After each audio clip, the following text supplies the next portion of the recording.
Good evening, sir. Good evening. Good evening for everybody. We are really delighted to have you here. Thank you so much for joining us today. Am I audible, Pranav? Yes, ma'am, you are audible. Okay. Shall we begin, sir? Okay. Good evening, everyone. It gives me immense pleasure to welcome you all to today's webinar. My name is Samriddhi Soumya, and I will be your host for this session. We are here to engage in an enriching discussion on the topic Pardon in India, Relief from Sentence or from Guilt. And we are truly delighted to have such a distinguished audience join us today. Let me begin by introducing the esteemed organization of ours behind this event. First, allow me to share a bit about Legal Gnosis. At Legal Gnosis, we are committed to fostering legal awareness, encouraging constructive discourse, and bridging the gap between theoretical and practical applications of the law. Our team of passionate and driven individuals works tirelessly to organize initiatives like this webinar to equip legal enthusiasts, students, and professionals with the knowledge and skills they need to excel in their journeys. This webinar is proudly hosted by us, and we are pleased to share that this is our 11th webinar, and our previous successful webinar were on juvenile justice, IPR, enhancing critical thinking, forensic science, etc. Now, it is my distinct honor and privilege to introduce the highlight of today's session, our speaker, Mr. Sanjay Kumar Singh, sir. He brings a wealth of knowledge and practical experience to our discussion. A huge welcome, sir. Mr. Singh, sir, embarked on his academic journey by earning his BSc degree from Uday Pratap Degree College, Varanasi, and in 2000 to 2003, he further earned his expertise by pursuing his legal studies, obtaining his LLB from Purvanchal University. A respected member of the legal fraternity, Mr. Singh, sir, was officially registered with the bar in 2004 March. His professional career showcases a strong commitment to justice as he practices as a private practitioner specializing in both criminal and constitutional law. Furthermore, his dedication to public service is evident in his role as an additional government advocate, a position he has held since 2018. Beyond his impressive legal career, Mr. Singh Sir also nurtures a passion for teaching, demonstrating his commitment to sharing knowledge and fostering future generations. It is with immense pleasure and respect that I invite Mr. Sanjay Kumar Singh Sir to address our esteemed gathering. Ladies and gentlemen, please join me in giving a warm and hearty welcome to it. Thank you so much, sir. And so, just 1 minute more before we begin the session, here are some tips and rules for the participants for ensuring an uninterrupted session. You can put your microphone and camera off during the session. However, sir, should we allow the participants to switch on their cameras? Would you?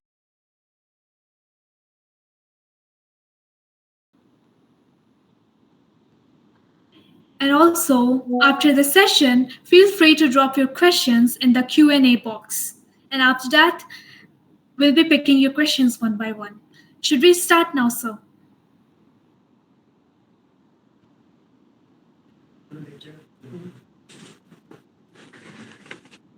Today, a very important topic which is given by the ethic concern, the pardon of the president as well as the governor, which is provided in the Indian Constitution, Article 72 as well as 161. The pardon of the conviction as well sentences. Here is two things. First of all, we discuss about the conviction and sentences.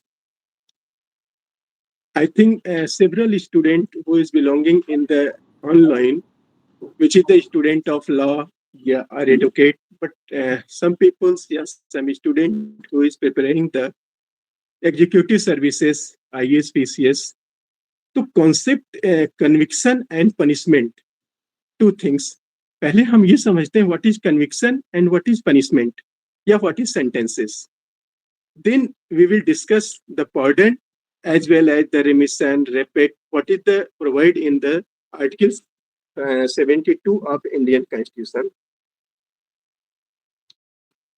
Initially, any FIR has been lodged any person. The police investigate the matter and submit the charge sheet. trial is going on. After conclusion of trial, if the prosecution succeed, his case prove beyond reasonable doubt, Learned trial court held the guilty. This situation is exists say that the conviction. That means कि prosecution यहाँ पे success है अपने case को beyond reasonable doubt proof करने के लिए. तो लर्नेड ट्रायल कोर्ट ने उन्हें मार्शलिंग ऑफ एविडेंस के बाद कन्विक्शन कर दिया. कन्विक्शन मीन्स कि वो उनके ऊपर जो एलिगेशन चार्जेस थे वो प्रूफ हो गया. This is the conviction. Next जब कन्विक्शन हेल्ड हो जाता है देन हम सेंटेंसेस पे आर्गुमेंट होता है. सेंटेंस जब ट्रायल को डिसाइड करता है तो तमाम कॉन्सेप्ट को देखता है कि ऑफेंस फर्स्ट टाइम है, नेचर है, कैसा है, जो रूल्स है एक्यूज का वो रूल क्या है उसका. इन सब चीजों को देखते हुए उसका सेंटेंस डिसाइड होता है. जब सेंटेंस डिसाइड होता है तो जो भी आईपीसी में हमारे सेंटेंस डिसाइड हैं उस हिसाब से उनको सेंटेंस दे दिया जाता है. डेथ सेंटेंस हो गया, लाइफ इम्प्रिजमेंट हो गया, रिग्रेस हो गया, सिंपल हो गया, फाइन हो गया, व्हाटएवर जो भी ट्रायल कोर्ट को अकॉर्डिंग विथ लॉ लगा वो वहां पे सेंटेंस डिसाइड कर देते हैं. अब बात आती है हमारे यहाँ पार्डन, जो कि हमारी मेन डिस्कशन का आज टॉपिक है कि पार्डन है क्या और उसे राष्ट्रपति या राज्यपाल, प्रेसिडेंट या गवर्नर उसे कैसे एग्जीक्यूट करते हैं, अपने डिस्कशन को कैसे प्रयोग करते हैं. ये आज के समय में बहुत रेलिवेंट हो गया है. अभी देखिए सुप्रीम कोर्ट ने कुछ दिन पहले एक जजमेंट दिया है जिसमें कहा है कि अगर राष्ट्रपति या राज्यपाल का ऑफिस किसी ऑर्डिनेंस को, किसी डिस्कशन को अगर बहुत डिले करता है तो हम उसका जुडिशियल रिव्यू करेंगे. और तमाम इसकी इम्पोर्टेंस और बढ़ गया जब पीपल रिप्रेजेंटेटिव एक्ट के तहत किसी एमपी या सिटिंग एमपी या एमएलए की जब सदस्यता जाती है तो वहां पे इसकी रेलिवेंसी और भी इम्पोर्टेंट हो जाता है. यहाँ और हमारे सीआरपीसी और बीएनएसएस में जो प्रोविजन है तो हम यहाँ पे सिर्फ इंडियन कॉन्स्टिट्यूशन के अलावा जो स्टैट्यूटरी प्रोविजन है उसके साथ भी डिस्कशन करेंगे. फर्स्ट ऑफ ऑल हम आते हैं power of pardon of Indian Constitution regarding the Article 72 of Indian Constitution. देखिए जो हमारे प्रेसिडेंट के पास पावर है पार्डन का मतलब ही दिया गया क्षमा. अगर पार्डन हो गया किसी तरह से राष्ट्रपति ने या राज्यपाल ने किसी सेंटेंस या कन्विक्शन, अगर सेंटेंस को वो हमारे माफ करते हैं, पार्डन करते हैं, तो सेंटेंस में हम जो 4 चीजें देखते हैं, रिप्राइव, रेस्प्राइट, रेमिशन या कम्यूट, ये हम चारों चीज डिस्कस करेंगे. यहाँ पे जो रेमिशन होता है या पार्डन होता है वो सेंटेंस में होता है.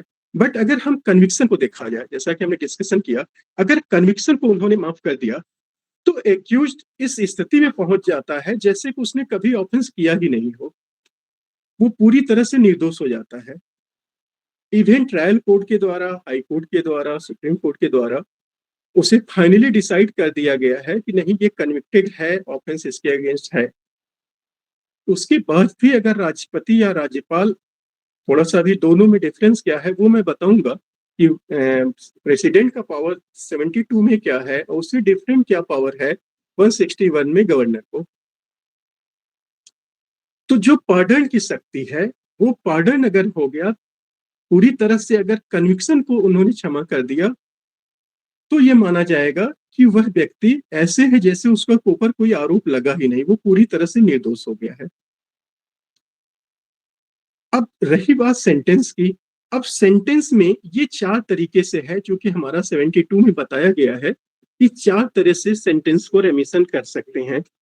पहला जिसमें एक कम्यूट आता है. कम्यूट जब करते हैं तो इसका मीनिंग होता है कि एक के बदले में दूसरा कोई पनिशमेंट दे देना. अर्थात अगर कोई बड़ा ऑफेंस है तो उसे छोटे ऑफेंस में कर देते हैं, मगर यहाँ पे नेचर भी चेंज हो जाता है. फॉर एग्जाम्पल अगर हम देखें, अगर सेंटेंस को राष्ट्रपति कम्यूट कर रहे हैं, तो अगर जैसे फॉर एग्जाम्पल 1 ईयर का अगर किसी को रिग्रेस इम्प्रीजमेंट है, कम्यूट करेंगे तो उसके नेचर को चेंज करेंगे और पनिशमेंट को कम कर देंगे। तो 1 ईयर का जो रिग्रेस इम्प्रीजमेंट है वो 6 मंथ का सिंपल इम्प्रीजमेंट भी कर सकते हैं। तो ये जो सिनेरियो कहा जाएगा, जो ये सेंटेंस करते हैं पार्डन, ये सेंटेंस में पार्डन होता है, न कि कन्विक्शन में, क्योंकि यहाँ पे आदमी का जो कन्विक्शन है वो बना रहता है, मतलब वो अपराध उसका माना जाएगा, उसके जो पनिश सेंटेंस है उसमें थोड़ी सी एमिशन कर दिया गया या सुधार कर दिया गया, और जो उसका 2 साल का, 1 साल का, 5 साल का सजा जो भी वॉटेवर ट्रायल कोर्ट द्वारा दिया गया है उसको वो रिड्यूस किए, और उसको दोनों चीज करते हैं, रिड्यूस भी करते हैं, उसका नेचर भी चेंज करते हैं। नेक्स्ट आता है रेमिशन कर देना। अगर प्रेसिडेंट अपने पावर का प्रयोग करते हुए, देखिए यहाँ पे मैं बार बार कह रहा हूं कि जो चीजें होंगी वो सेंटेंस में होगा, अगर अपने पावर का प्रयोग करते हुए सेंटेंस को रेमिशन करते हैं, तो यहाँ पे जो रेमिशन का मतलब होता है कि नेचर चेंज नहीं होगा, पनिशमेंट होल्ड होगा। किसी व्यक्ति को अगर 5 ईयर का रिग्रेस इम्प्रीजमेंट है, वो जो है अगर उसको रेमिशन कर रहे हैं तो वो 2 साल का कर सकते हैं, 3 साल का कर सकते हैं, मगर उसका नेचर अगर रिग्रेस है तो रिग्रेस ही रहेगा। अब नेक्स्ट आता है रेस्पाइट। रेस्पाइट एक ऐसा सेंटेंस है जिसको रेस्पाइट करते हैं प्रेसिडेंट ऑब्लिक गवर्नर अपने पावर को एग्जीक्यूट करते हुए। ये एक स्पेशल सर्कमटेंसेस में ही होता है, और यहाँ पे नेचर और नेचर के साथ साथ उसका जो इम्पीचमेंट है दोनों को कम किया जाता है। ये इस स्पेसिफिक सर्कमटेंसेस में होता है। फॉर एग्जाम्पल अगर कोई प्रेग्नेंट लेडीज है, उसे कोई मृत्युदंड की सजा दे दी गई है, तो यहाँ पे जब अपने पावर को एक्सरसाइज करेंगे हमारे प्रेसिडेंट महोदय ऑब्लिक गवर्नर, तो ये स्पेशल सर्कमटेंसेस को उसके पनिशमेंट को रोक देंगे, और हो सकता है जो उसे मृत्यु दंड है उसे लाइफ टाइम पनिशमेंट कर दें। तो ये जो होगा वो रेस्पाइट होगा। नेक्स्ट है रेप्राइव। देखिए अगर देखा जाए थोड़ा सा कंफ्यूजन रहता है, जब हम भी कभी स्टूडेंट लाइफ में थे तो हिंदी और इंग्लिश दोनों इसका देख लेते हैं, कहीं विराम होता है, विराम मतलब रोक देना होता है, तो वो रेस्पाइट और रेस्प्राइव ये दोनों में जब ऑप्शन आता है ऑब्जेक्टिव एग्जाम में तो बहुत दिक्कत होती है। तो ये दोनों की इंग्लिश और हिंदी दोनों को देखे रहिएगा। यहाँ पे जो हमारा रेप्राइव है, वहां पे अगर किसी को मृत्यु दंड दे दिया गया, तो मृत्यु दंड अगर दे दिया गया तो इसकी जो पनिशमेंट है, जो सेंटेंसेस है, उसको टेम्परेरी कुछ देर के लिए रोक दिया जाता है। तो अगर देखा जाए तो 5 चीज आया हमारे आर्टिकल 72 में, जो कि प्रेसिडेंट अपने पार्डन शक्ति का प्रयोग करते हुए करते हैं। एक फर्स्ट, जो पूरी तरह से कन्विक्शन को ही पार्डन कर दें। वहां की स्थिति एकदम क्लियर हो चुका है, वहां की स्थिति एकदम क्लियर हो चुका है कि वो ऐसे माना जाएगा जैसे उसने कोई ऑफेंस किया ही नहीं, उसके एंटाइटल वो इक्वटल हो गया। बाकी 4 को हम लोगों ने अलग अलग से डिस्कशन कर लिए, फिर से एक बार देख लीजिएगा। अगर कोई कम्यूट होता है सेंटेंस में, तो वहां पे बड़े सेंटेंस के बदले में छोटे सेंटेंस दिया जाता है, जैसे 1 वर्ष का सजा है। अगर कहीं रेमिशन है, रेमिशन में नेचर नहीं चेंज होता है, अगर रिग्रेस है तो रिग्रेस रहेगा बट सेंटेंस कम हो जाता है। रेप्राइव है, वहां स्पेशल सरकमटेंसेस होता है, उस सरकमटेंसेस में नेचर भी चेंज होता है और पनिशमेंट भी चेंज होता है। और नेक्स्ट जो हो वो रेप्राइव है, जहां पे स्पेसिफिक जो हमारा डेथ सेंटेंस है वहां पे टेम्परेरी जो है उसको रोक दिया जाता है। ये आ गया हमारा कॉन्स्टिट्यूशनल जो पावर है, जो हमारे 72 में प्रेसिडेंट महोदय को दिया गया है। अब हम यहाँ पे हम थोड़ा सा आपके पावर को एक्सरसाइज कर रहे हैं। अच्छा, यहाँ पे हम थोड़ा सा आपको गवर्नर और प्रेसिडेंट के जो पावर्स है उसको डिस्टिंग्विश कर रहे हैं। देखिए, जो प्रेसिडेंट हैं, प्रेसिडेंट को मृत्युदंड को भी पार्डन करने का पावर है, मगर गवर्नर को मृत्युदंड को पार्डन करने का पावर नहीं रहता है। नेक्स्ट जो इम्पोर्टेंट है, गवर्नर को अगर किसी कोर्ट मार्शल द्वारा, सेना न्यायालय द्वारा अगर कोई पनिशमेंट दिया गया है तो उसे भी पार्डन करने का पावर है, बस गवर्नर को ये पावर नहीं है। तो मेनली दो डिफरेंट होता है, जो पावर एक्सरसाइज प्रेसिडेंट और गवर्नर दोनों में डिफरेंट होता है, 72 as well as 161 in article Indian constitution. अब दो चीजें आती है, हमारा एक स्टैट्यूटरी प्रोविजन होता है, नेक्स्ट जो है कॉन्स्टिट्यूशनल प्रोविजन होता है। अब स्टैट्यूटरी प्रोविजन वो है जो सीआरपीसी में बताया गया है। ये बहुत ही रेलिवेंट चीजें हैं, जब भी कोई लॉ का स्टूडेंट हो, प्रिपेयरिंग कर रहा है, एडवोकेट है, तो उनको साइमल्टेनियस दोनों को जानना चाहिए कि हमारा सीआरपीसी में जो प्रोविजन है वो क्या है, वो हमारा राइट्स कैसे एक्सरसाइज होगा, और गवर्नर और प्रेसिडेंट जो है, गवर्नर और प्रेसिडेंट ये जो है आर्टिकल 72 एज वेल एज 161 में किस तरह से एग्जीक्यूट किया जाता है। इसके लिए जो हमारे सीआरपीसी के सेक्शन है, जो अब बीएनएसएस में चेंज हो चुके हैं, वो 3 सेक्शन है। सीआरपीसी पहले थी 432, 433, 433-A। अब ये नया हो गया है जिसे हम बीएनएसएस में कहते हैं। बीएनएसएस का सेक्शन 473 है, 474 है, 475 है। ये सेम है, इक्विवेलेंट है, दोनों सेम सेक्शन है, सिर्फ बीएनएस सेक्शन का जो प्लेसमेंट है वो चेंज हुआ है। बट एक 472 बीएनएसएस का न्यूली एडेड सेक्शन है, जो बहुत ही इंपॉर्टेंट सेक्शन है। BNSS 472 sub clause 7, this is most relevant section in BNSS newly added section में, जहां पे ये कहा गया है कि जो हमारे गवर्नर और प्रेसिडेंट का जो डिसीजन है वो एब्सोल्यूट डिसीजन होगा, उसे किसी न्यायालय में चैलेंज नहीं किया जाएगा। दैट मीन्स कि power of the governor as well as president can not be review by any court. ये बहुत ही रेलिवेंट है, इस पे लिटिगेंस होगा अभी, बट आज के डेट में सेटल लॉ जो हमारे बीएनएसएस में बना है वो यही है। तो अब हमें ये देखना है कि एक तरफ कॉन्स्टिट्यूशन का पावर, दूसरी तरफ सीआरपीसी का पावर। सीआरपीसी कैसे एग्जीक्यूट होता है इसे हमें देखना है। पहले हम सबसे पहले 432 सेक्शन जो हमारा सीआरपीसी का है, जो कि अभी जो है बीएनएसएस में 430 हो गया है, इसको हम देखते हैं। देखिए, जो सीआरपीसी में है, जो पावर दिया गया है वो कॉम्पिटेंट गवर्नमेंट को दिया गया है, और कॉम्पिटेंट गवर्नमेंट है सेंट्रल गवर्नमेंट और स्टेट गवर्नमेंट। यहाँ पे पार्डन जो है, कन्विक्शन जो है वो पार्डन नहीं होता है सीआरपीसी में, यहाँ पे सिर्फ सेंटेंस रिड्यूस होता है। तो जो कॉन्स्टिट्यूशन हमारा है, जो कॉन्स्टिट्यूशनल पावर हमारा प्रेसिडेंट का है या गवर्नर का है, वो एकदम डिफरेंट है। वहां पे पूरी तरह से पार्डन हो जाता है, सजा को पूरी तरह से माफ कर दी जाती है, बट सीआरपीसी में सिर्फ सेंटेंस को रिड्यूस किया जाता है। अब 4 तरह से होता है। अगर एक ये होता है suspension of execution of the sentences. अब ये कैसे होता है, सपोज करिए किसी को लाइफ टाइम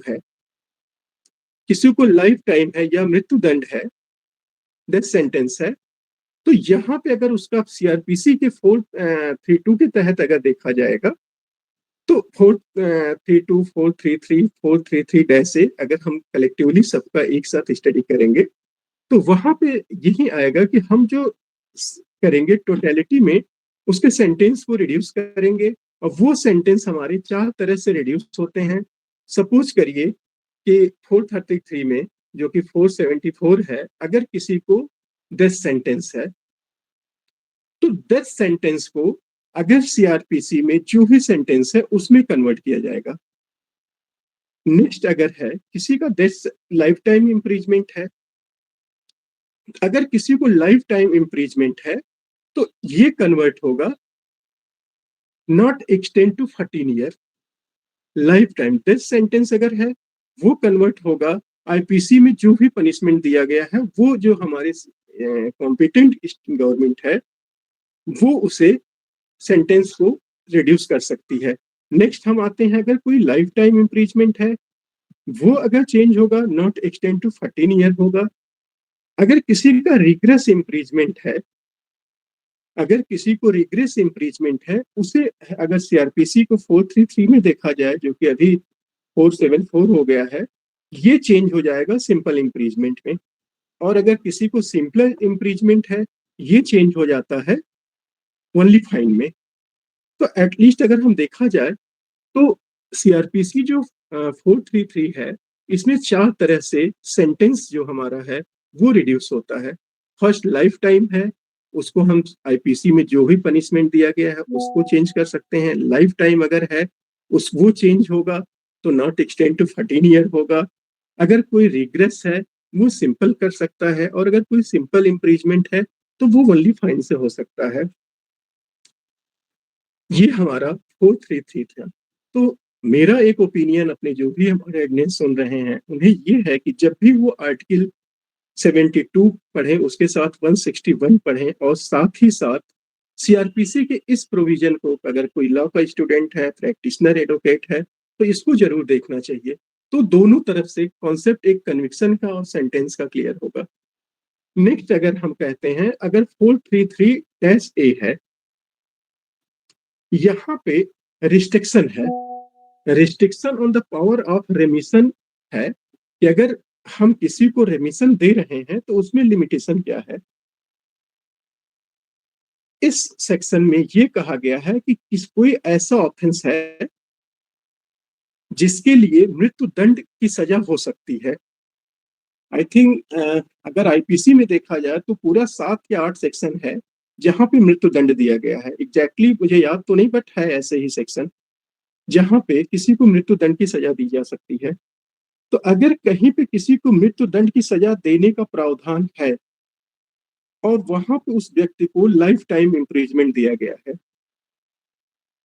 इस लाइफ टाइम इम्प्रीजमेंट के व्यक्ति को अगर हम रिड्यूस करते हैं as the section 433-A of CrPC, तो वो व्यक्ति 14 साल से पहले जेल से रिलीज नहीं होगा। दैट मीन्स कि यहाँ पे जो पावर है इस गवर्नमेंट को, कॉम्पिटेंट गवर्नमेंट को, वो रिड्यूस करने का तो है सेंटेंस में, बट ऐसा नहीं है कि किसी को लाइफ टाइम इम्प्रीजमेंट है तो उसे 5 साल में छोड़ देंगे।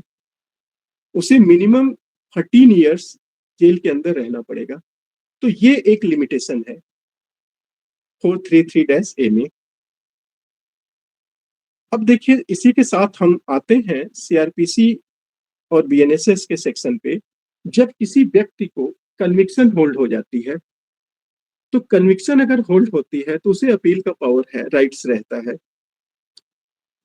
ड्यूरिंग द अपील वो 389 सीआरपी बीएनएसएस और नया जो सीआरपीसी जो वो 430 जो है बीएनएसएस में है, यहाँ पे अगर चैलेंज करते हैं और वो कन्विक्शन चैलेंज किया जाता है, इवन कि अगर स्टेट्यूटरी प्रोविजन में कहीं ये प्रोविजन नहीं दिया गया है कि कन्विक्शन को स्टे कर दिया जाएगा, ये लॉ से सुप्रीम कोर्ट द्वारा लॉ ले आउट किया गया और ये देखा गया कि नहीं, अगर 389 नाउ 430 ऑफ बीएनएसएस, इसमें जो है अगर हम किसी कोर्ट द्वारा, कॉम्पिटेंट कोर्ट द्वारा अगर किसी के कन्विक्शन को स्टे कर दिया गया, कन्विक्शन स्टे मीन्स कि उसके ऊपर जो भी चार्जेस हैं वो इमीडिएटली जो है स्टे हो जाता है। फॉर एग्जाम्पल, अभी देखिए राहुल गांधी का केस काफी लीडिंग केस है, उनको एक डिफॉर्मेशन के मामले में 2 साल के लिए सजा कर दी गई। अगर किसी भी सिटिंग एमपी और एमएलए को पीपुल रिप्रेजेंटेटिव एक्ट, किसी भी एमपी और सिटिंग एमएलए को अगर 2 साल या 2 साल से ऊपर की सजा कर दी जाती है तो इनकी सदस्यता इमीडिएटली चली जाती है। ऐसा provision police regulation people of representative act की धारा 8 सब क्लास 3 में है। 8 सब क्लास 3 ये कहता है कि जैसे ही किसी सिटिंग एमपी और एमएलए को 2 या 2 वर्ष से अधिक सजा दी जाती है तो उसकी सदस्यता सेल्स ऑफ यूज है स्वतः समाप्त हो जाती है। स्वतः इन दैट मीन्स कि ऐसे नहीं कि इधर जजमेंट आया और वो उसकी सदस्यता चली जाएगी, मगर कॉम्पिटेंट अथॉरिटी उसे उसकी सदस्यता इमीडिएटली निरस्त कर देती है। अब वो जो विक्टिम पीड़ित व्यक्ति है जिसे कन्विक्शन हुआ है उसके पास 2 राइट्स है। वो अपीलेट कोर्ट में अपील फाइल करेगा और साथ ही साथ उस कन्विक्शन को चैलेंज करेगा under provision 389 of CRPC as well as 430 of BNSS। और अगर अपीलेट कोर्ट द्वारा या एपेक्स कोर्ट द्वारा इस कन्विक्शन को स्टे कर, जो कि लॉ सेटल्ड है कि conviction rare with rarer case में ही स्टे होता है, अगर स्टे होता है तो वो जो पनिशमेंट है जिसको कन्विक्शन होल्ड किया गया उसकी सदस्यता इमीडिएटली बहाल हो जाती है और वो पार्लियामेंट का मेंबर हो जाता है। ये हमारा पीपुल ऑफ रिप्रेजेंटेटिव एक्ट का प्रभाव है। यहीं पे सेक्शन पीपुल रिप्रेजेंटेटिव सेक्शन 8 सब क्लास 4 भी डिस्कशन करना बहुत जरूरी है। 2013 के पहले सिचुएशन कुछ और था। वहां प्रोविजन ये था कि अगर कोई सिटिंग एमपी एमएलए को कन्विक्शन होल्ड किया जाता है 2 या 2 वर्ष से ज्यादा, तो जो पीपुल रिप्रेजेंटेटिव एक्ट का सेक्शन 8 सब क्लास 4 है उसमें 3 महीने के लिए उन्हें छूट दी जाती थी कि 3 महीने के अंदर वो एपेक्स कोर्ट में अगर अपील फाइल करते हैं और अपील एडमिट हो जाती है तो उनकी सदस्यता नहीं जाती थी अनटिल एंड अनलेस जब तक अपील डिसाइड ना हो। बट लिली थॉमस के केस में, lily Thomas versus state of union of India के केस में 2013 में सुप्रीम कोर्ट ने इसे अल्ट्रा वायरस डिक्लेयर कर दिया। अल्ट्रा वायरस डिक्लेयर होने से जो कन्विक्शन है जो 2 वर्ष से ज्यादा का हो गया उससे किसी भी व्यक्ति की सदस्यता इमीडिएटली चली जाती है। तो आई थिंक अगर हम लोग साइमल्टेनियस स्टडी को देखा जाए तो हमने आर्टिकल 72 डिस्कस किया जिसमें हम 5 चीजों के बारे में बताए कि सबसे पहले पार्डन होती है। हमारा अगर कन्विक्शन किसी तरह से माफ कर दिया जाएगा तो हम ऐसे माने जाएंगे जैसे कि कोई ऑफेंस हुआ ही नहीं। उसके बाद सेंटेंस है। सेंटेंस को हमने 4 तरीके से बताया जिसमें सेंटेंस को रिड्यूस किया जाता है। नेक्स्ट हमने देखा कि अगर सही तरीके से देखा जाए स्टडी के पॉइंट ऑफ व्यू से तो इसे कहते हैं statutory provision versus constitutional provision. Statutory provision में हमने सीआरपीसी के जो तीनों सेक्शन है 432, 433, 433 ए जो कि अभी चेंज हुआ है उसके बारे में डिस्कशन किया कि सिर्फ जो और दोनों के पावर में हमने डिफरेंस भी बताया कि जो गवर्नर का पावर है, जो प्रेसिडेंट का पावर है वो पार्डन का पावर है, पूरी तरह से सेंटेंस को माफ कर देते हैं, पूरी तरह से कन्विक्शन को पार्डन कर देते हैं। मगर जो गवर्नमेंट जो है, कॉम्पिटेंट गवर्नमेंट जो करती है वो जो करेंगे वहां पे सिर्फ सेंटेंस को रिड्यूस करते हैं। सेंटेंस रिड्यूस के हमने 4 तरीके भी बताया, डिस्कस किया कि अगर किसी को डेथ सेंटेंस है वो कन्वर्ट किया जा सकता है कॉम्पिटेंट गवर्नमेंट से कि नहीं ये आईपीसी में जो भी पनिशमेंट है उसमें दिया जाएगा। लाइफ टाइम अगर इम्प्रीजमेंट है ये कन्वर्ट हो सकता है। नेक्स्ट जो भी नॉट एक्सटेंड टू 14 ईयर, अगर किसी को नेक्स्ट रिग्रेस इम्प्रीज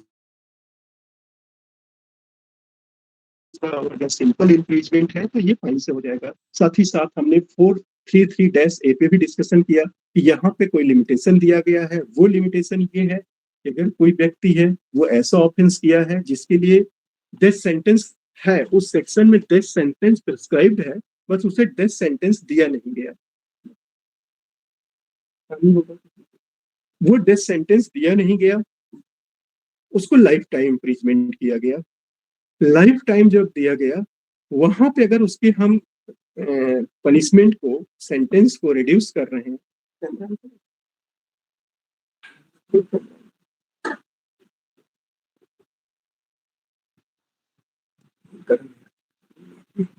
तो वहां पे अगर हम देखेंगे तो जो लाइफ टाइम है, जो हमारा सिंपल इम्प्रीजमेंट है वो फाइन से हो सकता है। हमने लिमिटेशन को बता दिया। लिमिटेशन में ये है कि अगर हम आज लाइफ टाइम इम्प्रिजमेंट को रिड्यूस करेंगे तो वो व्यक्ति मिनिमम 14 साल वो जेल के अंदर रहेगा, उसके बाद ही वो रिलीज होगा। देखिए आईपीसी में कहीं दिया है लाइफ टाइम का इंटरप्रिटेशन जो है ये नहीं कि सिर्फ 14 साल है, लाइफ टाइम का जो इंटरप्रिटेशन है वो टिल डेथ होता है। बट अगर कहीं पे लाइफ टाइम को पार्शियल फ्रैक्शन में डिसाइड करना हो, मान लीजिए कहीं पनिशमेंट दिया गया है life half of the life imprisonment, half of the life time, वहां पे पार्शियल फ्रैक्शन के लिए डिसाइड करने के लाइफ टाइम 20 ईयर माना जाता है। तो अगर किसी को लाइफ टाइम का हाफ देना हुआ तो वो 10 ईयर हो जाएगा। तो हम लोगों ने ये डिस्कशन किया। अब स्टैट्यूटरी प्रोविजन हो गया और एक मोस्ट रेलिवेंट सेक्शन हमने डिस्कस किया जो बीएनएसएस में न्यूली एडेड सेक्शन है, जो 472 सब क्लास 472 ओवरऑल पूरा सेक्शन है। 472 1 से लेकर 6 तक प्रोविजन दिया गया है कि कैसे गवर्नर और प्रेसिडेंट अपने पावर को आर्टिकल 72 और 161 में एक्सरसाइज करेंगे। और सबसे रेलिवेंट उसका सेक्शन आया है जो 472 सब क्लास 7 है, जिसमें ये कहा गया है कि प्रेसिडेंट और गवर्नर के द्वारा लिया गया निर्णय वो एब्सोल्यूट होगा, उसे किसी भी न्यायालय द्वारा किसी न्यायालय में चैलेंज नहीं किया जाएगा।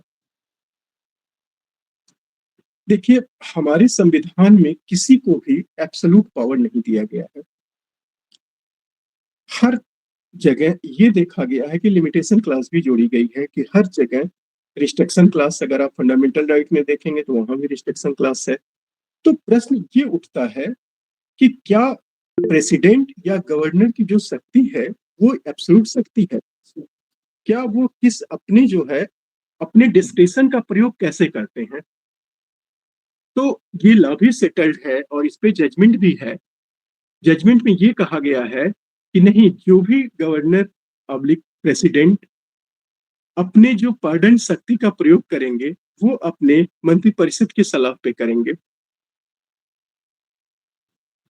अब प्रश्न ये उठता है कि अगर मंत्रिपरिषद की सलाह से किसी के पार्डन, ऐसा नहीं कि सिर्फ मंत्रिपरिषद की सलाह से ही हो जाएगा, जो मंत्रिपरिषद सलाह दे देगा उस पर हमारा गवर्नर या प्रेसिडेंट बाउंड है। बट ये जो पार्डन की शक्ति है ये डिस्क्रिप्शन के साथ बेस्ड है, वो जो मंत्रिपरिषद की सिफारिश होते हैं उसके बेसिस पे। अब प्रश्न ये उठता है कि क्या जो गवर्नर या प्रेसिडेंट की शक्ति है वह उस शक्ति का जुडिशियल रिव्यू हो सकता है कि नहीं? इस पे लीडिंग कई जजमेंट आए और सुप्रीम कोर्ट ने हेल्ड किया। हम जजमेंट सबसे पहले एक इप्रो सुधाकर का केस है वर्सेस आंध्र प्रदेश का, आई थिंक 2006 के आसपास ये जजमेंट आया, जिसमें ये कहा गया कि अगर हम ये टेस्ट करेंगे कि गवर्नर ऑब्लिक प्रेसिडेंट अपने पावर का प्रयोग ऐसे करते हैं आर्बिट्रेरी मैनर में, एप्लीकेशन ऑफ माइंड नहीं है, मेलाफाइड इंटेंशन है, किसी व्यक्ति विशेष को बेनिफिट देने के लिए किया गया है, तो लिमिटेड पावर, सुप्रीम कोर्ट ने कहा कि इवन हम राष्ट्रपति और राज्यपाल के जो पावर है उसको जुडिशियल रिव्यू ऑर्डिनरी वे में नहीं करेंगे। मगर जहां पे प्राइमा फेसी में ये चीजें दिख जाएगा कि नहीं ये आर्बिट्रेरी मैनर में है, अपने एप्लीकेशन ऑफ माइंड नहीं है, ये फैक्ट है, तो वहां पे सुप्रीम कोर्ट ने कहा कि नहीं, हम यहाँ पे जुडिशियल रिव्यू करेंगे, क्योंकि ये जो शक्ति है, जो पावर दिया गया है राष्ट्रपति या राज्यपाल का, यह कोई भी व्यक्ति राइट्स के रूप में नहीं क्लेम कर सकता है कि नहीं हम रिट के माध्यम से आ जाएंगे कि नहीं हमें आप पार्डन की शर्त दीजिए, हमारा रेमिशन करिए। ये जनहित में देखा दिया गया एक व्यवस्था है जो हमारे संविधान निर्माताओं ने इस संविधान में रखा, क्योंकि जो भी हमारे पनिशमेंट का प्रोविजन है वो मनुष्य द्वारा गवर्न होता है और मनुष्य से त्रुटि होनी स्वाभाविक सी बात है। तो कोई भी व्यक्ति न्याय से वंचित न रह जाए, ये एक अंतिम उपाय माना गया है, लास्ट फेज माना गया है कि हो सकता हो कि ट्रायल कोर्ट, अपीलेट कोर्ट द्वारा कुछ ऐसी भूल हो गई हो जिससे एक इनोसेंट आदमी कन्विक्शन उसको हो गया है, पनिशमेंट हो गया है, उसकी लाइफ जाने वाली है। तो public in large public in laws को देखते हुए, सोशल वेलफेयर को देखते हुए, सामाजिक स्थिति को देखते हुए हमारे गवर्नर और प्रेसिडेंट को ये पावर दिया गया है कि एक तरह से वो जो भी ट्रायल कोर्ट का जजमेंट है उसका रिव्यू करें, और अगर ये लगता है कि नहीं इस तरह की चीजें पाई गई हैं जिसमें कहीं ना कहीं ट्रायल कोर्ट अपीलेट कोर्ट से इरेगुलरिटी हुई है, इवन दो नहीं भी हुई है तो भी अपने डिस्कशन का प्रयोग करते हुए, ये उनका डिस्कशन है, उस बेसिस पे वो किसी भी व्यक्ति की क्षमा याचना कर सकते हैं। एक बहुत ही लीडिंग जजमेंट आया है जिसमें मारू Ram versus union of India का है, आप लोग स्क्रीन पे देख रहे होंगे। उसमें भी जो है सबसे पहले होल्ड किया गया, जिसमें ये कहा गया कि नहीं, इस कोई भी अगर अपने पावर को एक्सरसाइज करेगा तो वो आर्बिट्रेरी मैनर में नहीं करेगा, अगर वो करेगा तो रूल्स ऑफ लॉ को जरूर देखा जाएगा। रूल्स ऑफ लॉ के अंदर जो कसौटी है, जो पेरीमीटर है, अगर उस पे है तो उनका एब्सोल्यूट माना जाएगा, अब नहीं अगर है तो उसकी जुडिशियल रिव्यू होगी। मारू राम के केस में ही सबसे पहले ये कहा गया, आई थिंक हो सकता है पहले भी कहा गया हो, कि जो प्रेसिडेंट या गवर्नर अपने पावर को एक्सरसाइज करते हैं वो advice of council of ministers के बेसिस पे करते हैं। नेक्स्ट एक बहुत ही लीडिंग केस है Kehar Singh versus union of India का।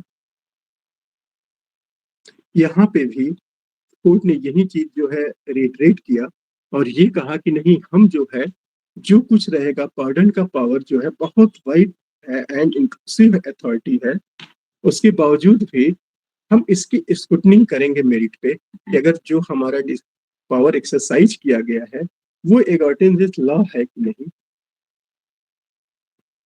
नेक्स्ट एक और बहुत ही इंपॉर्टेंट केस है शेर सिंह स्टेट ऑफ पंजाब का।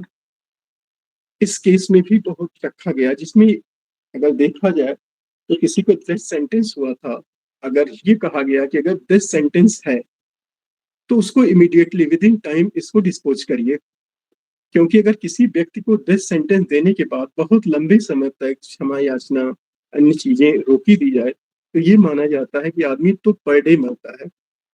और अगर इन ऑर्डिनेंट डिले हो गया, किसी में 2 साल हो गया, 5 साल हो गया, 6 साल हो गया, जिसपे जो गवर्नर ने अपना डिसाइड नहीं किया कि इसके पार्डन पे क्या करना है, वहां पे सुप्रीम कोर्ट ने कहा कि नहीं, अगर कोई डेथ सेंटेंस है तो उसको हम लाइफ टाइम इम्प्रिजमेंट में चेंज करेंगे। और साथ ही साथ ये भी डायरेक्शन दिया कि इस तरह के पिटीशन को, जो मर्सी पिटीशन है जो गवर्नर अपने प्रेसिडेंट के सामने आ रहे हैं, उसे एज सुन एज एक्सपेडिशली डिसाइड कर देना चाहिए। और टाइम बाउंड भी किया कि नहीं, अगर हो सके तो 3 माह के अंदर इस तरह के डिसीजन को डिसाइड कर देना चाहिए। तो एटलीस्ट अगर हम ये देखा जाए पार्डन पे तो ये 4 इंपॉर्टेंट केसेज हैं। मारू राम का केस है, केहर सिंह का केस है, शेर सिंह का है, विष्णु सुधाकर का केस है। अगर इन सभी केसेस देखा जाए तो अल्टीमेटली फिर ये शो करता है कि नहीं, अगर कोई पावर हमको दिया गया है तो वो एब्सोल्यूट नहीं है, वो किसी आर्बिट्रेरी मैनर में नहीं प्रयोग किया जाता है। इससे ये भी शो होता है कि कहीं ना कहीं जो मनुष्य है, जो मानवीय अधिकार दिया गया है मनुष्य को, उसका अल्टीमेटली संरक्षक कोर्ट है। मान ये भी देखा गया है कि अगर हम राष्ट्रपति के पावर को जुडिशियल रिव्यू में ला रहे हैं, ये जुडिशियल एक्टिविज्म नहीं है कि नहीं न्यायालय अपने क्षेत्राधिकार को बाहर जाके कर रहा है, बल्कि ये समझा जाए, जो ऑथर है, जो जजमेंट है, इसको देखा जाए तो टोटलिटी में ये निकल के आता है कि नहीं, वास्तव में अगर गरिमा को जिंदगी जीने का अधिकार है आर्टिकल 21 में, तो इसका जो संप्रभु है, जिसके द्वारा एग्जीक्यूट कराया जाता है राइट, वो अल्टीमेटली न्यायालय है, जो अपने पावर को एक्सरसाइज करते हुए राष्ट्रपति और राज्यपाल की शक्तियों का भी जुडिशियल रिव्यू कर सकता है। हालांकि ये केस पहले का है, 1 जुलाई 2024 से हमारे नए लॉ लागू हो चुके हैं बीएनएसएस। अब प्रश्न उठता है 472 सब क्लास 7 पे, जहां पे हमारे लेजिस्लेशन द्वारा एक नया कानून बना दिया गया और उसमें ये कहा गया कि कहीं न कहीं हम जो भी राष्ट्रपति और राज्यपाल का पावर है वो एब्सोल्यूट पावर है और उसका जुडिशियल रिव्यू नहीं हो सकता है। तो ये हमारे लगभग जो पार्डन की शक्तियां हैं हमारे राज्यपाल महोदय का और गवर्नर महोदय का, साथ ही साथ जो है अगर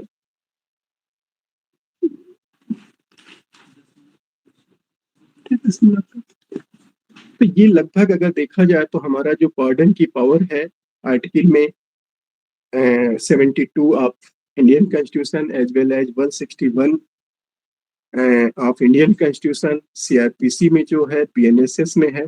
अगर टोटलिटी में हम देखा जाए, शॉर्टकट में, नक्शेक में अगर किसी चीज को कहा जाए तो वो ये एक एब्सोल्यूट पावर है जो राष्ट्रपति को दिया गया है, गवर्नर को दिया गया है। और ये पावर, एक नया जजमेंट आया था लास्ट में, हम लोगों ने देखा था, देवेंद्र समथिंग करके है वो जजमेंट, लास्ट वाला क्या है, देवेंद्रपाल सिंह वर्सेस एनसीटी दिल्ली के केस में सुप्रीम कोर्ट ने ये भी कहा कि जो 161 और 72 का पावर है, ये जो है एक तरह से राइट्स के रूप में नहीं किया जा सकता है, बल्कि एक उनके द्वारा दिया गया उपहार है जो उनकी डिस्कशन पे, सोशल स्थिति पे, ऑफेंस का इन्वॉल्वमेंट, सब कुछ देखते हुए अगर राज्यपाल और हमारे प्रेसिडेंट को लगेगा तो अपने डिस्कशन का प्रयोग करते हुए किसी को पार्डन कर सकते हैं। पार्डन अगर हो गया पूरी तरह से, हाँ एक चीज और यहाँ मिसिंग हो रही थी। देखिए जो हमारे प्रेसिडेंट का पावर है पार्डन का, वो बिफोर ट्रायल है, ड्यूरिंग ट्रायल है, आफ्टर कंक्लूजन ऑफ ट्रायल है। दैट मीन्स कि जो इनको पार्डन की शक्ति है वो किसी स्टेज पे है। यहाँ पे थोड़ा सा जो लॉ के स्टूडेंट हैं उनको मैं डिस्कस कर दूंगा कि देखिए एक जो पुराना सीआरपीसी है 321 सीआरपीसी, जिसमें स्टेट के द्वारा मुकदमे को वापस लिया जाता है, दैट इज अनदर थिंग्स। यहाँ जो है वो उनकी पार्डन की शक्ति है। तो पार्डन की शक्ति ये नहीं है कि किसी व्यक्ति को कन्विक्शन होने के बाद ही पार्डन होगा। पार्डन की शक्ति का एक्सरसाइज किसी भी स्टेज पे किया जा सकता है, before trial, during trial, after trial.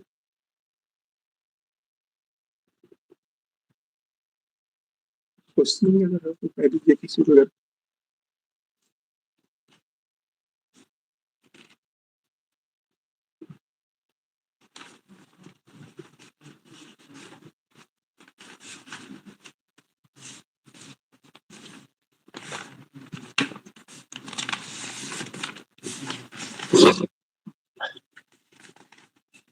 Sir, good evening. I have a question regarding it.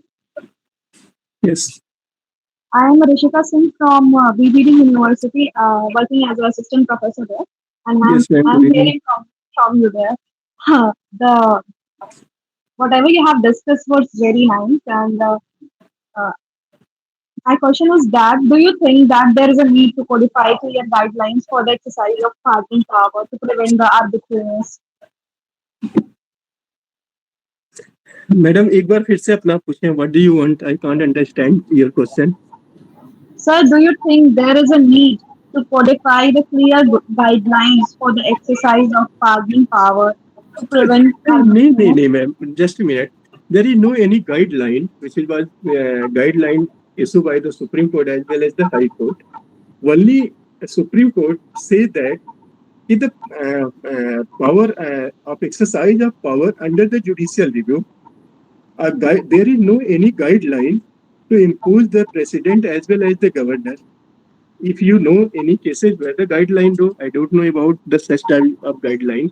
हाँ यहाँ है कि अगर सुप्रीम कोर्ट ने ये कहा है कि अगर ये कसौटी है तो वो जुडिशियल रिव्यू में उसका कर सकता हूँ।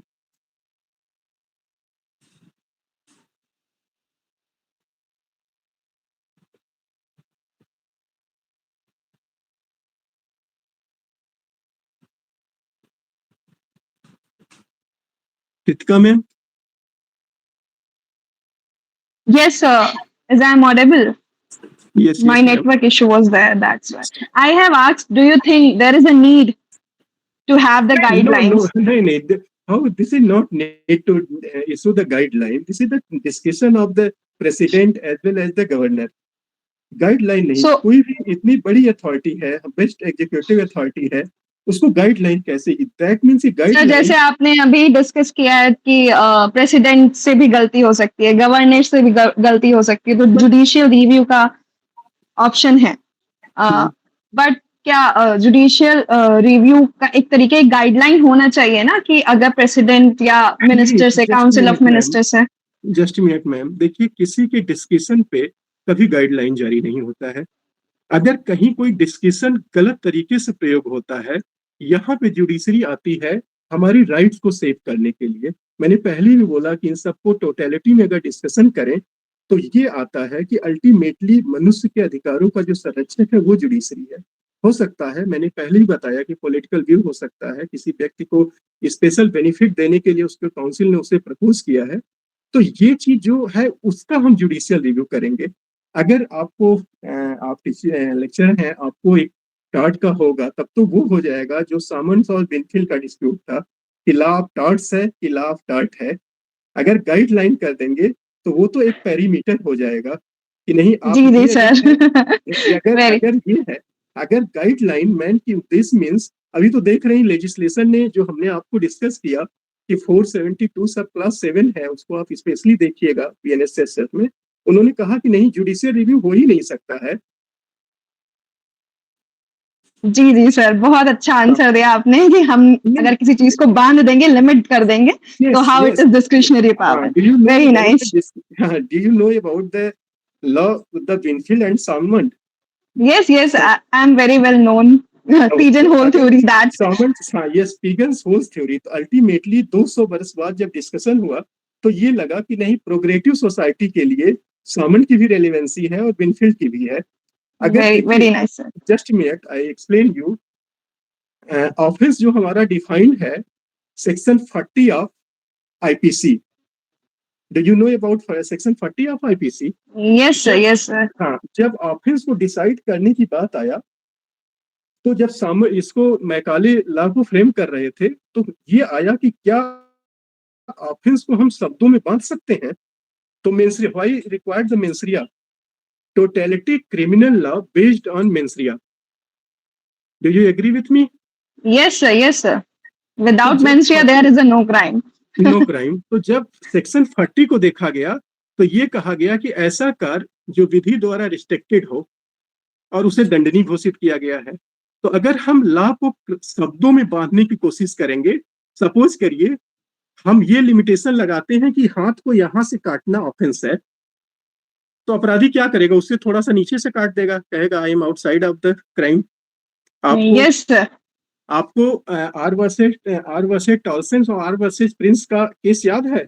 बहुत अच्छे से सर। क्या मैम क्या डिफेंस लिया था हाउस ऑफ लॉर्ड्स में डिफेंस काउंसिल ने?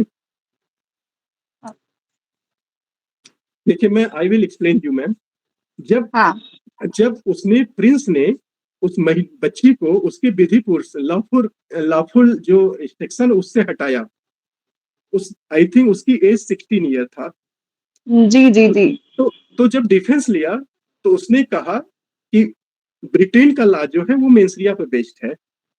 हाँ, वो 16 इयर्स पे अप्लाई। उसने ये कहा कि अगर इस महिला को देखने पे, कोई इस बच्ची को देखने पे कोई भी व्यक्ति ये कह दे कि ये बिलो 18 है तो आप हमें कन्विक्ट कर दीजिएगा। तो मेंसरिया मेरा नहीं है, मैं उसे इसलिए लेके अपने साथ गया कि मैं ये जाना कि ये एबव 18 है और इसका कंसेंट है मेरे साथ जाने का। तो जस्टिस ब्लैकबर्न लिखते हैं कि I am very surprising the said argument by the defence council. तो उन्होंने ये कहा कि अगर हम इसे परमिट कर देंगे तो समाज में चलना मुश्किल हो जाएगा। और डिफेंस काउंसिल का आर्गुमेंट एकदम एग्जैक्ट अकॉर्डेंस विथ लॉ था। उसने कहा कि देयर इज नो मेंसरिया, यहाँ मेंसरिया नहीं है और एबव 18 है, सी कंसेंट विथ मी। तो बहुत दिन बाद जो है उस पे जजमेंट दिए ब्लैकबर्न, आई थिंक अगर मुझे नाम एग्जैक्ट याद है, जस्टिस ब्लैकबर्न ने। तो अब जस्ट उनको कन्विक्ट करना था, क्योंकि कहीं ना कहीं अगर ये मान लिया जाए कि नहीं हम देखने से कोई 18 होगा तो हम उसे उसके विधिपूर्ण संरक्षकता से, लॉफुल गार्जियनशिप से हटा देंगे, तो रास्ते में चलना दुर्लभ हो जाएगा। कोई भी किसी को छू देगा, मिसहैंडलिंग कर देगा और ये कहेगा कि वही मुझे तो पता नहीं था कि ये बिलो 18 है या एबव 18 है। तो उसको दो पार्ट में, जब आप जजमेंट को देखिएगा, उन्होंने कहा कि मैं समाज के ऑफेंस को दो भाग में बांटूंगा। उन्होंने एक पार्ट कहा कि ऐसा है कि आपका एक्ट अगर परमिटेड बाई सोसाइटी है तो हम आपको क्षमा कर देंगे, आपको एक्विट कर देंगे, एक्विटल कर देंगे।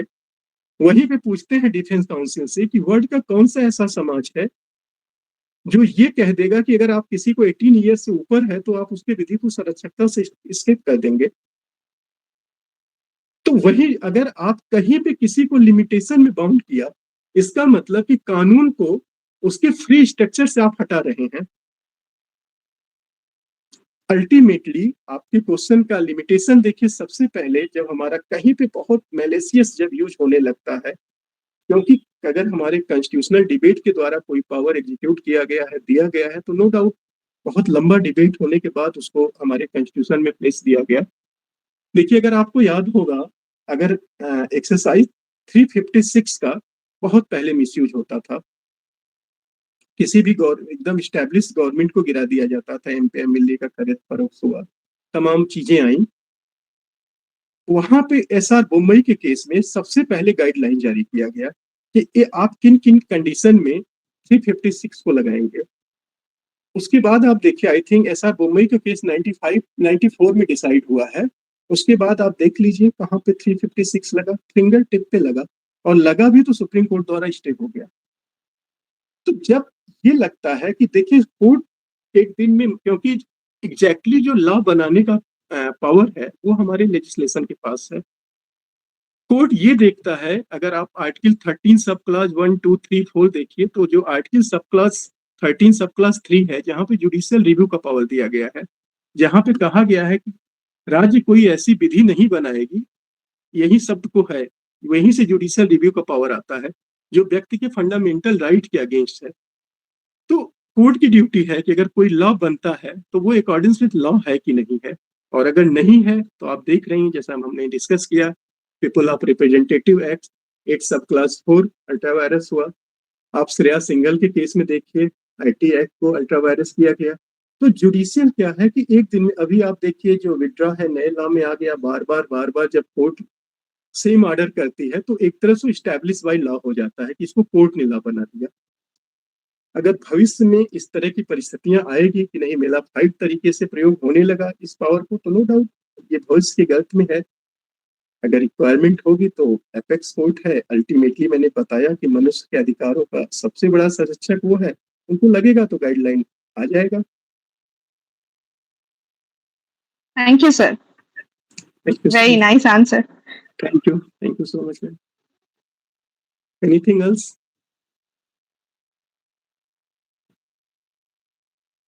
Thank you so much, sir.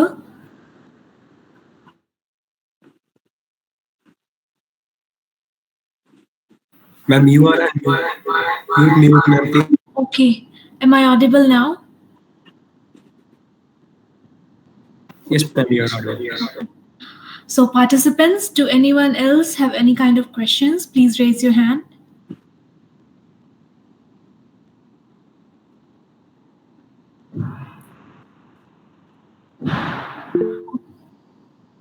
So, yes, Sashwat, please unmute yourself and ask your question.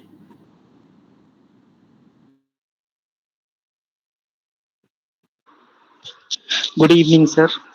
Today we had a great session with you. Thank you Sir, so much. Does pardon automatically restore a person's dignity, or it is only a legal relief? नहीं, देखिए mister Saswat, ये जो हमारे pardon की शक्ति है, Yes, sir. वो मैंने पहले ही बोला कि ये कोई राइट्स के रूप में नहीं क्लेम किया जा सकता है। Okay. ये डिस्कशन है, कोई मर्सी पिटीशन अगर हमारे गवर्नर के पास आता है, प्रेसिडेंट के पास आता है, तो टोटलिटी आपको एग्जैक्टली पता होगा कि वो लीगल एडवाइस भी सुप्रीम कोर्ट के जजों से ले सकते हैं। इनका जो काउंसिल ऑफ मिनिस्ट्री है वो उसको देखता है, और अगर ये लगता है कि नहीं ये वाकई में पार्डन कर देना चाहिए, ये सोशल जस्टिस है, अगर ये देखा जाए तो ये इसके बैकग्राउंड में तो मैं नहीं जाना सकता हूँ, बट ये है कि जो कॉन्स्टिट्यूशनल राइट्स है या कॉन्स्टिट्यूशनल प्रोविजन है, स्टैट्यूटरी प्रोविजन है, जैसा हमने सीआरपीसी वगैरह में डिस्कस किया, वो टोटलिटी में यही है कि ये सोशल जस्टिस है। हमने कहा कि हो सकता है, जैसे अगर आपको लॉ के स्टूडेंट हैं तो 391 ऑफ सीआरपीसी है जो एग्जैक्टली होल्ड करता है कि investigation can never finish.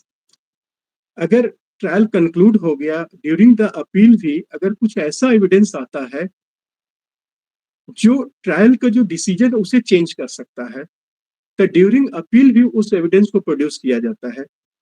Ultimately हमारा जो जस्टिस है, बहुत कभी डिबेट आएगा तो हम लोग डिस्कस करेंगे कि भारत में फांसी की सजा की रिलेवेंसी क्या है। वहां पे आता है कि अगर हम किसी को जन्म नहीं दे सकते हैं तो मृत्यु भी नहीं कारित कर सकते हैं। तो ये जो जितना भी आप देख रहे हैं हमारे यहाँ दिया गया है प्रोविजन, वो अल्टीमेटली न्याय होना चाहिए। कोई व्यक्ति अन्याय न हो, किसी न्याय से वंचित न हो जाए। और कोई त्रुटि हुई है, आपको मैंने पहले ही बताया कि जुडिशियल सिस्टम में मैनमेड होता है, इन्वेस्टिगेटिंग पुलिस अथॉरिटी करती है, ट्रायल भी मनुष्य होता है, जज वैल्यू जो एविडेंसरी वैल्यू है उसको एग्जामिन करते हैं। हो सकता हो कोई त्रुटि हो गई हो, कोई इस तरह की चीजें आ गई हो जो गवर्नर को दिखाई देता है तो पार्डन कर देंगे। तो अल्टीमेटली अगर देखा जाए तो सर्कमटेंशियल ये सब कुछ है, सोशल जस्टिस है, उस आदमी की स्थिति है कि नहीं आपकी कितना सजा काटेंगे, हर आदमी को सुधरने का मौका। इसीलिए जो लास्ट हमारे स्टैट्यूटरी में जो प्रोविजन दिया गया है कि नहीं हम सेंटेंस को रिड्यूस करेंगे, उसमें ये कहा गया है कि 14 साल आपको रहने के बाद ही रिलीज करेंगे। इसलिए कहा गया है कि हर आदमी अगर इस दुनिया में आया है तो अपना गरिमापूर्ण जिंदगी जिए और उसको सुधरने का मौका मिले। हो सकता हो आपको पता होगा, मैं बता रहा हूँ कृष्णैयर साहब का स्टेटमेंट आप पढ़िएगा। 330 को 303 आईपीसी को जब अल्ट्रा वायरस किए थे मिट्टू वर्सेस स्टेट ऑफ पंजाब में, उन्होंने कहा था मैं ऑपरेशन वाल्मीकि में विश्वास करता हूँ और हर व्यक्ति की एक अतीत होती है, हर व्यक्ति का छुपा हुआ एक भविष्य होता है। किसी के अतीत को देख के हम किसी के भविष्य को नहीं, हो सकता हो कि एक इनोसेंट आदमी किसी तरह से रंगली कन्फाइंड हो गया हो या उससे गलती बस जो है, क्योंकि देखिए प्रिजम्पशन है कि माँ के गर्भ से कोई अपराधी बन के नहीं आता है, परिस्थितियां आदमी को अपराधी बना देती है। हो सकता हो कि वो जेल से निकलने के बाद एक बहुत अच्छा सोशल वर्कर हो जाए, वो बहुत अच्छा टीचर हो जाए, समाज के लिए मार्गदर्शक हो जाए। जब वही है कि मैं ऑपरेशन वाल्मीकि में विश्वास करता हूँ, जब वाल्मीकि जी सुधर के समाज को ये कुछ दे सकते हैं तो हर आदमी को सुधरने का मौका देना चाहिए।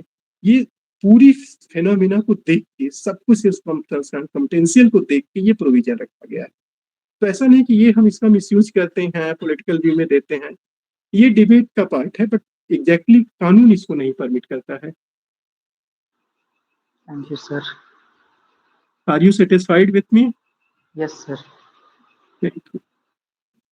Anything else?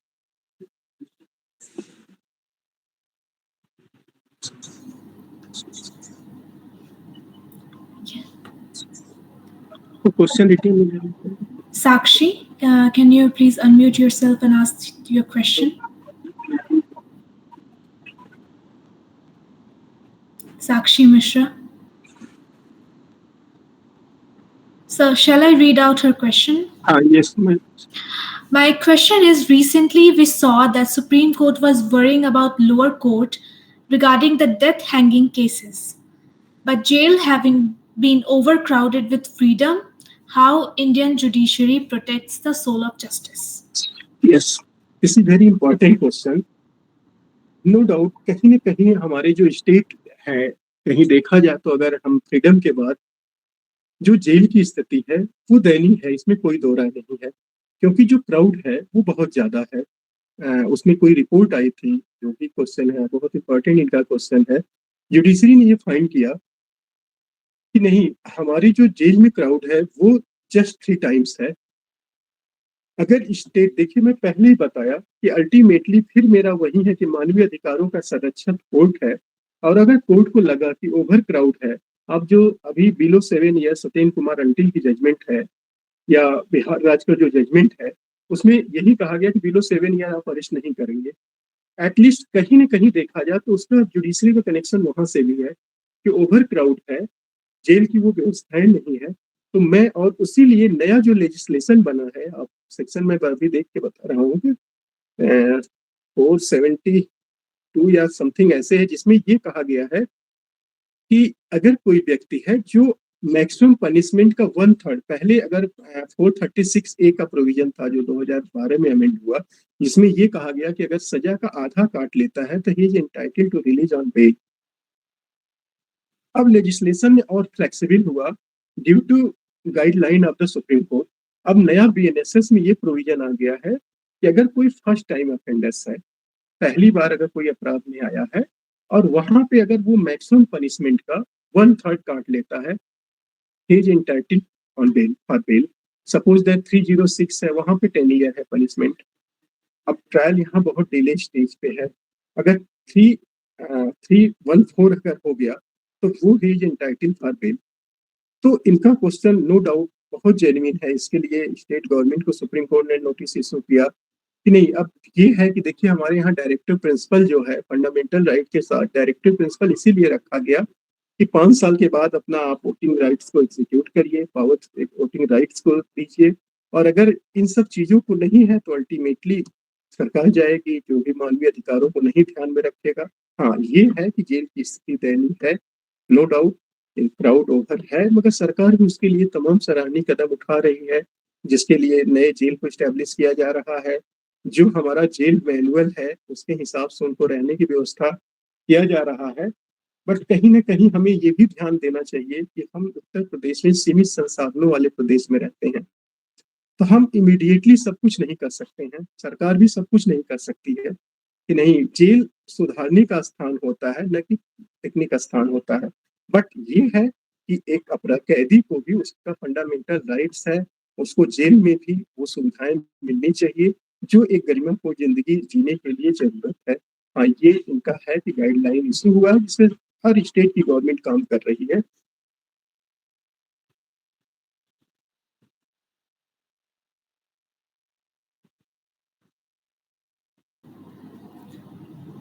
Okay. Anything else? Thank you so much, sir, for answering her question. We have one more question from Anushka Mehta. She is asking, good evening, sir. So if the president pardons someone today and then wants to take it back, can he revoke it?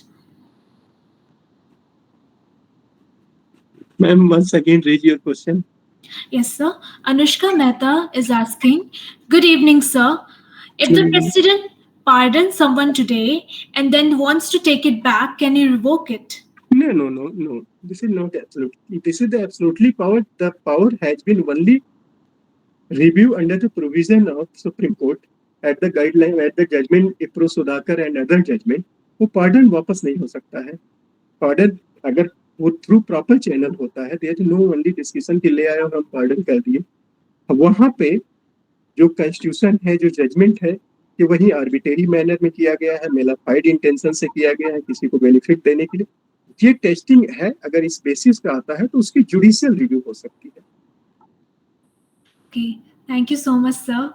It was really a wonderful session. Now, as we come to the end of this enriching session on the topic Pardon in India, Relief from Sentence or from Guilt, I would like to extend our heartfelt gratitude to Mr. Sanjay Kumar Singh, sir, for sharing his profound knowledge and insightful perspectives. Sir, your deep analysis and articulate reflections have truly illuminated the complexities of this important subject. We are sincerely thankful for your valuable time and contribution. Thank you so much, sir. Thank you for everybody. Thank you so much. And I also wish to thank all the participants who joined us today. Your enthusiastic presence and engagement have made this webinar truly meaningful. We hope the discussion has sparked thoughtful reflection and broadened your understanding. A special note of appreciation goes to the entire team of Legal Gnosis for their exceptional efforts in planning and executing this event so smoothly. Your dedication and hard work behind the scenes made today's success really possible. Thank you all once again. Thank you so much, sir. We are truly delighted to have you. Thank you so much. Thank you so much, sir. We look forward to welcoming you in our future events. Thank you so much, sir. Have a great day, everyone. And please fill out the form in the chat box. And now everyone can start leaving the session. Thank you so much, everyone, for joining us. Thank you.